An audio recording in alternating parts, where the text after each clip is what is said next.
बच्चों, नवांकुर के डिजी लेसन्स में आप सबका फिर से स्वागत है। आज हम कक्षा 3 के पर्यावरण विषय का पाठ 10 पढ़ेंगे। बच्चों, इस पाठ में पकाने और खाने के बारे में बताया गया है। यहाँ एक चित्र बना हुआ है। इसमें कुछ बर्तनों के आकार बताए गए हैं। तो इन पर ये बीच बीच में बिंदु रखी हुई है ना, इन बिंदुओं को कलर करना है, इनमें रंग भरना है। तो कुछ बर्तन उभर कर आएंगे, उनके नाम अपने को नीचे लिखना है।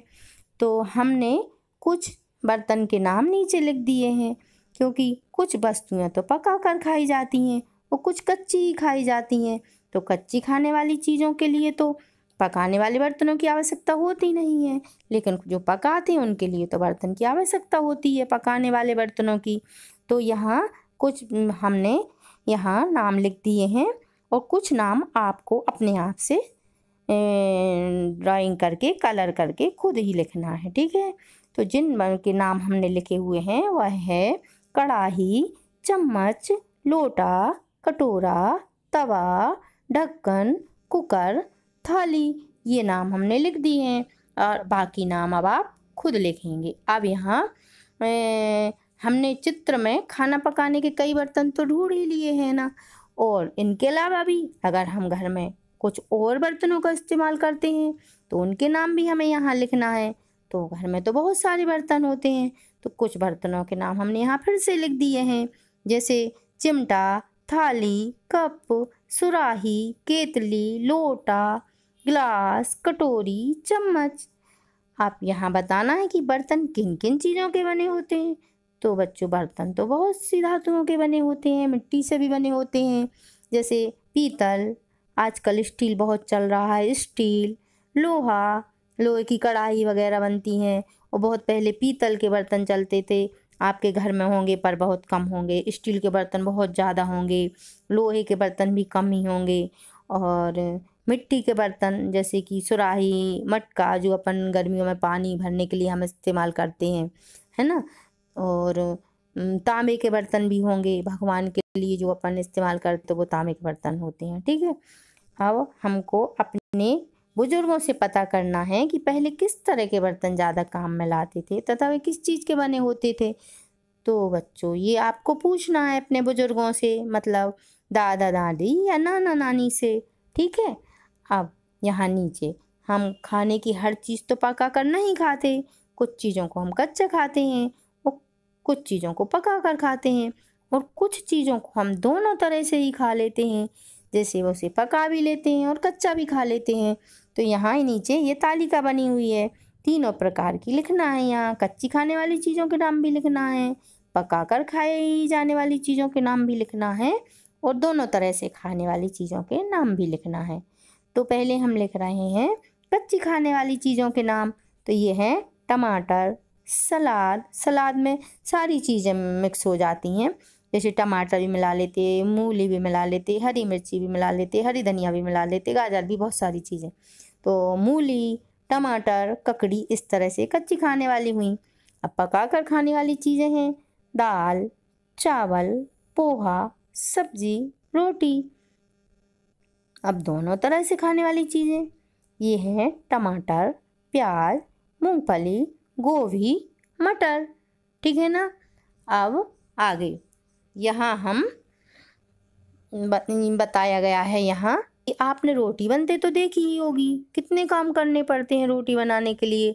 आटे को निकालना, गूंदना, छोटे छोटे गोले बनाना, फिर बेलना, फिर सेकना, फिर इतने सारे काम करने के बाद रोटी खाने को मिल पाती है।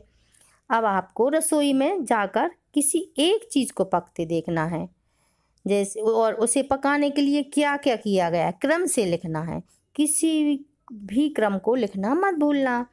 और अपने साथियों की कॉपी में भी देखना कि उन्होंने किस चीज़ का नाम लिखा है, ठीक है, और फिर इस पर विचार भी करना है। तो यहाँ हम चावल बनाने वाली विधि का नाम लिख रहे हैं।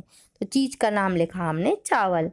तो चावल बनाने के लिए पहले हम सिर्फ चावल को बीनते हैं, फिर और अच्छे से साफ़ करते हैं, फिर धोते हैं, फिर पकाते हैं, फिर उसको निकालते हैं, फिर खाने को मिल पाता है ना। तो इस तरह से बहुत सी चीज़ें पका कर खाई जाती हैं, कोई सेक कर, कोई तल कर, कोई भून कर, कोई भाप में।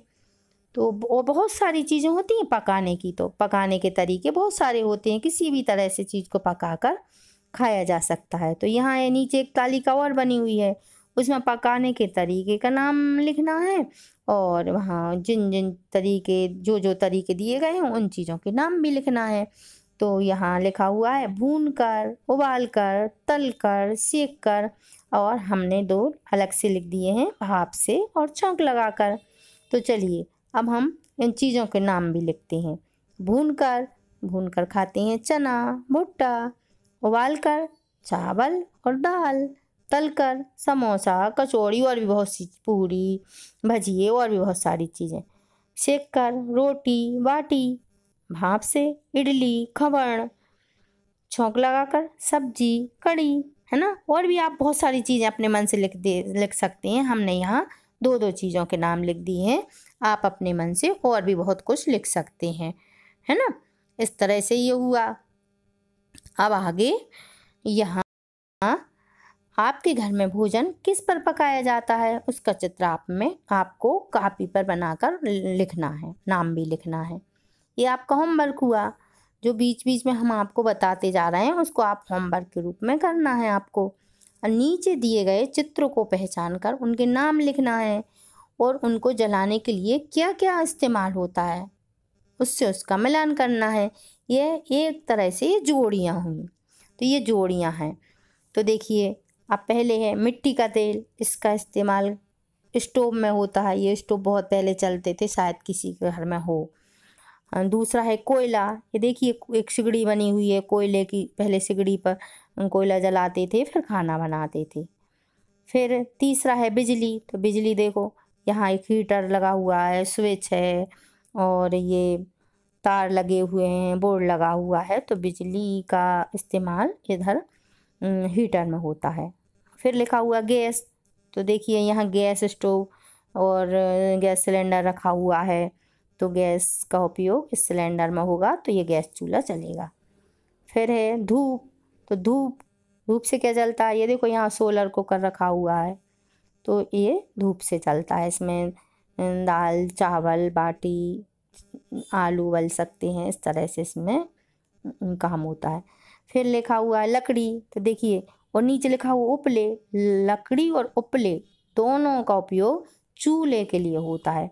चूल्हा शायद अब बहुत कम उपयोग होने लगा है चूल्हे का, मिट्टी का बना हुआ चूल्हा है ये। इसमें बहुत पहले चलते थे ये चूल्हे, और आप गांव क्षेत्र में जहाँ आजकल बहुत जलाए जाते हैं उपले, जिन्हें हम कंडे बोलते हैं, लकड़ी। अब यहाँ अपन जहाँ रहते हैं वहाँ तो अब आजकल गैस चूल्हे का उपयोग होता है, लेकिन किसी किसी के घर में चूल्हा और जो कि लकड़ी से और कंडे से जलता है, मतलब उपले से जलता है। तो ये आपकी जोड़ियाँ हुई। अब आगे यहाँ लिखा हुआ है बनाएं और खाएं। बताया गया है साबुत मूंग को पानी में रात भर भिगो दो। सुबह उन्हें गीले कपड़े में लपेटो और ढककर किसी बर्तन में रखो। 1-2 दिन बाद उन्हें खोल कर देखो, क्या उसमें कुछ अंतर दिखता है। बच्चों जरूर दिखेगा अंतर, तो मूंग अंकुरित हो जाएगी। फिर अंकुरित मूंग बहुत ही पौष्टिक होती है, फायदेमंद होती है ना। अब इसमें कटा हुआ प्याज, टमाटर, नमक और नींबू का रस मिलाकर खाओ, तो ये बहुत ही अच्छा, बहुत ही स्वादिष्ट लगेगा, बहुत अच्छा लगेगा। अब इस तरह से और भी कौन सी चीज़ें हैं जिन्हें तुम बिना पकाए तैयार कर सकते हो, नीचे उनके नाम और तरीके भी लिखना है। जिस तरह से पहले लिखा हुआ है नींबू की शिकंजी। तो नींबू की शिकंजी में बनाने के लिए पहले पानी में शक्कर घोलना पड़ती है, फिर नींबू का रस डालना पड़ता है, फिर छानना पड़ता है, फिर शिकंजी तैयार हो गई। पी लो, है ना, पी लेते हैं हम। चलिए अब दूसरा हम आपको नाम दे रहे हैं आइसक्रीम। ये इसकी बनाने का तरीका आप गृह कार्य के रूप में करेंगे। तीसरा है सलाद, ये भी आपका गृह कार्य हुआ, कैसे बनाएंगे। ये चीज़ें बिना पकाए तैयार की जाती हैं। ठीक है बच्चों, हमने आपको बीच बीच में जो गृह कार्य दिया है वह आप ज़रूर करना। अब आज यह पाठ यहीं समाप्त हुआ। अगले वीडियो में हम फिर मिलेंगे। धन्यवाद।